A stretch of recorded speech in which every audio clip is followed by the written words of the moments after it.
Well, FirstRand has announced that after 10 years with the company, FNB CEO Michael Jordaan is stepping down at the end of this year. Jordaan indicated in 2010 that he wanted to step down at the end of 3 years to spend more time with his family. Jacques Cilliers will succeed Jordaan, and joining us now on the line to discuss this development further is Patrice Rousseau, who's the head of the equities division at Sanlam Investment Management. Thanks so much for joining us, Patrice, this afternoon. Well, very little surprise coming through here. As I said earlier, we had indications come through, but 5 months ago we had Michael Jordaan himself denying that resignation at this stage of the game was on the card. So how have you been digesting this news that's filtered through today?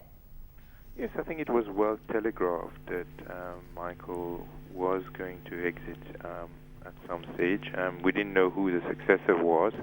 I know that there was quite an extensive process whereby they had a succession plan put together, and obviously it's always good for a leader to leave when things are going quite well in the business and give a successor enough time to sort of find his feet under the desk. And I think in this case, I think one is quite pleased that this is it's going to be quite a seamless succession, I believe, given that it's an internal appointment.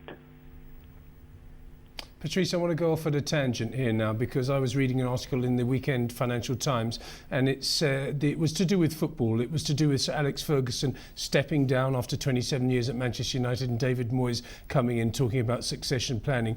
And the article says the following. This chap had calculated that most managers, football managers, barely mattered. He goes on to say far more telling was money. Typically, the more a club paid for its players, the higher it finished in the league. Perhaps 90%, he says, of managers added no value to the wage bill and might as well be replaced with stuffed teddy bears. Are we too obsessed with the cult of the CEO? Did Michael Jordaan really make a difference? Does Koos Becker really make a difference?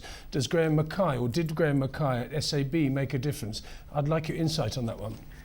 Yes, Lindsay, to answer your question, I'm very aware of the research on the performance of soccer teams, which tells you the wage bill is a better predictor of outcomes than, the manager himself. But I think in the case of a company, the analogy doesn't really work. I think strategy is driven at the top, and the CEO has a great influence in terms of the strategic direction of the company, one, and two, the people and the culture of the organization. In the case of FNB and Michael, it's very clear that a lot of the very innovative responses that they've had post the financial crisis has been the result of a very innovative culture that he's been putting together for a number of years. And to unleash that, he has had to surround himself with the right type of people, because these things don't happen at the switch of the flick of a switch.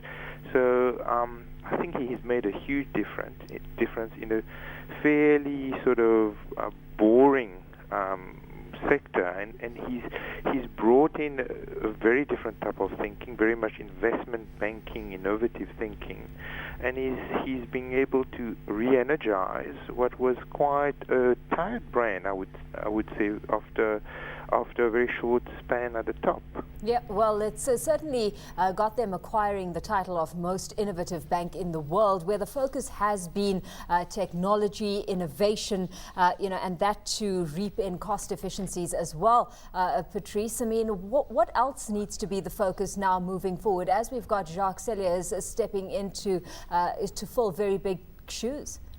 Yes, look, I mean, it's quite a tough environment, as you see from what has happened to African Bank. The consumer, especially those exposed to unsecured lending, are under huge strain. Banks, even though it's a much smaller part of their business, are also exposed to it. FNB have been sort of at the forefront of that, and the successor will have to make sure that they're not no skeletons in the cupboard. But that said, it's a business which is in very good health. FNB especially is extremely well provided, which means that, as I mentioned earlier on, Michael is leaving a business which is in tip-top shape, which is always good for the successor. Patrice, yeah, you've more or less answered my question now. What does the new CEO have to do here? Because the banking index, the share price of FirstRand and all the other banks at very elevated levels, but just a few cracks starting to emerge. Plus, we mustn't forget Basel III. I think most of South Africa's banks are in good shape in that regard. But it's difficult to expect Jacques Cilliers to come in and achieve the same sort of growth and the same sort of shareholder enhancement that Mr. Jordaan did. Yeah, I think you asked exactly the right question. It's almost a hospital pass from the point of view of, what else can they do to make the bank even better? So that's the problem. The downside of inheriting something which has been ticking along very well is that you just can't improve on it. Mm-hmm. And I think that's going to be his biggest challenge, to make sure that a business which has been gaining market share in terms of primary client numbers in retail continues to tick along, and that the gap that has emerged with their peers is kept steady. So, we've seen already Absa is making a comeback in retail, and the competition is going to get even more fierce as we get a bit of a wobble and downturn in the consumer banking arena. And I think a safe pair of hands would be very important at this point in time. And we've seen that already with Michael, where I think a lot of the benefits that have accrued to them arose when they navigated the global financial crisis probably better than their peers. They were very steady. They pulled back on credit very early on as the downturn happened, and they were able to re-emerge quicker than most of their peers. So that could be another quite testing period for his successor.